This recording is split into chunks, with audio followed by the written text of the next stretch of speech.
Bismillahirrahmanirrahim. Assalamualaikum warahmatullahi wabarakatuh. Alhamdulillah kita bisa bertemu lagi kedua kalinya untuk pertemuan yang kedua di English Lesson for 9th grade ya. Dan untuk kali ini Ustadz melanjutkan pembelajaran yang kemarin untuk perkenalan part of speech, dan di sini pembagian yang paling rinci itu di pronoun. Di sini Ustadz ingin menjelaskan sedikit tentang pembagian pronoun yang terbagi kisaran ada 4, dan yang satunya lagi itu bentuk dari adjektif. Langsung aja, yang pertama kali itu dalam bentuk subjek. Dalam bentuk subjek kita pasti udah tahu dalam bentuk seperti he, I, you atau dan lain sebagainya. Itu dalam bentuk subjek. Namanya juga subjek. Kalau subjek pasti di awal. Nah, di sini ada penjelasannya. Untuk subjective pronoun lebih sering dipakai sebelum verb ataupun kata kerja atau bentuk dari to be, is, are atau am. Nah, bentuk subjective pronoun ini ada 7 ya, I, you, he, she, it, we, they. Di sini namanya subjek itu pasti kata kuncinya namanya subjek pasti di awal. Nah, seperti contohnya I watch a movie, we are learning English language at mosque. Lah, selanjutnya ada objective pronoun. Lah, yang harus digarisbawahi itu adalah objektif. Kalau objek pasti di belakang. Kalau nggak di belakang kata kerja ataupun di belakang kata-kata yang lain. Lah, di sini ada penjelasannya objective pronoun lebih sering berada di belakang kata kerja dan kata lain seperti by ataupun juga to. Nah, bentuk objective pronoun ini sama aja, ada bentuknya ada 7. Me, you, him, her, it, us, them. Ini dalam bentuk objek. Lah, contohnya my friends wants to meet her. Dan yang satu lagi I put it in a cake. Untuk selanjutnya ini masuk ke posesif. Di sini ada adjektif, possessive adjektif. Possessive adjektif ini berguna untuk memodifikasi kata benda dan untuk menunjukkan kepunyaan atau kepemilikan. Ingat, di belakangnya possessive adjektif.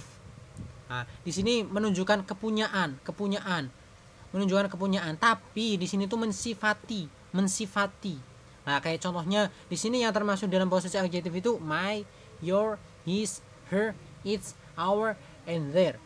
Contohnya Ova wears his jacket. Lah, di sini his-nya itu mensifati. Ya, mensifati dalam bentuk Ova. Lah, untuk selanjutnya ada possessive pronoun. Di sini harus digarisbawahi posesif. Kalau posesif itu artinya kepemilikan. Kalau pronoun juga kata ganti. Nah, di sini penjelasannya sedikit. Possessive pronoun ini berguna untuk menunjukkan kepunyaan ataupun juga kepemilikan tetapi dengan mengubah kata benda.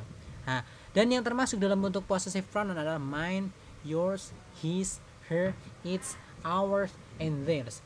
Lah, perbedaannya ini kalau possessive adjective ini itu real lah, nggak ada kata tambahan s. Lah, kalau possessive pronoun itu lebih sering ditambahin s. Ya, kayak contohnya yours ini hanya tambahin s. Cuman yang bedanya itu paling di my sama mine nih. My bukan mice tapi mine jadinya. Ya, lah contohnya dari ini, those books are yours. Oke, di sini mungkin barangkali ada yang belum tahu untuk those books. Ini books kenapa pakai s? Lah, ini pakai s karena lebih dari 2 bentuk. Lebih dari 1 maksudnya. Lebih dari 1. Jadi bukunya itu banyak, lebih dari 1. Makanya di sini pakainya those juga. Dan pakainya our juga lagi. Selanjutnya ada this phone is mine. Buku ini punya saya. Selanjutnya yang terakhir ada reflexive pronoun. Lah, di sini pronoun ya, bukan adjektif. Di sini reflexive. Nah, reflexive ini pronoun digunakan untuk menunjukkan bahwa subjek dan objeknya adalah orang atau benda yang sama. Lah, di sini yang biasanya kita sering ada di buku bacaan lah, biasanya self ataupun selves. Ini namanya reflexive pronoun. Lah, bedanya kalau pakai f, kalau myself contohnya, kalau pakai self itu dalam bentuk single. ataupun dalam bentuk satu orang, masih satu. Nah kalau selves, kalau pakai V itu dalam bentuk plural ya. Kayak contohnya myself, yourself, herself, himself, dan itself. Nah kalau dalam bentuk plural itu ada yourself, ourself, dan themselves. Contohnya, I'm going to buy myself new jeans. She asked herself why she was easy to be panic, dan lain sebagainya, dan banyak lagi ya. Intinya kalau pakai F itu dalam bentuk single. Kalau single kan berarti artinya satu, dalam bentuk satu. Nah kalau plural itu dalam bentuk lebih dari satu ya. Mungkin cukup sekian dari saya. Silakan dicari kosakata lagi ya. Lebih banyak ya, silakan mencari kosakata biar kosakata yang lebih banyak lagi, biar kalian bisa leluasa dalam berbicara dalam bahasa Inggris. Oke. Thanks. Assalamualaikum warahmatullahi wabarakatuh.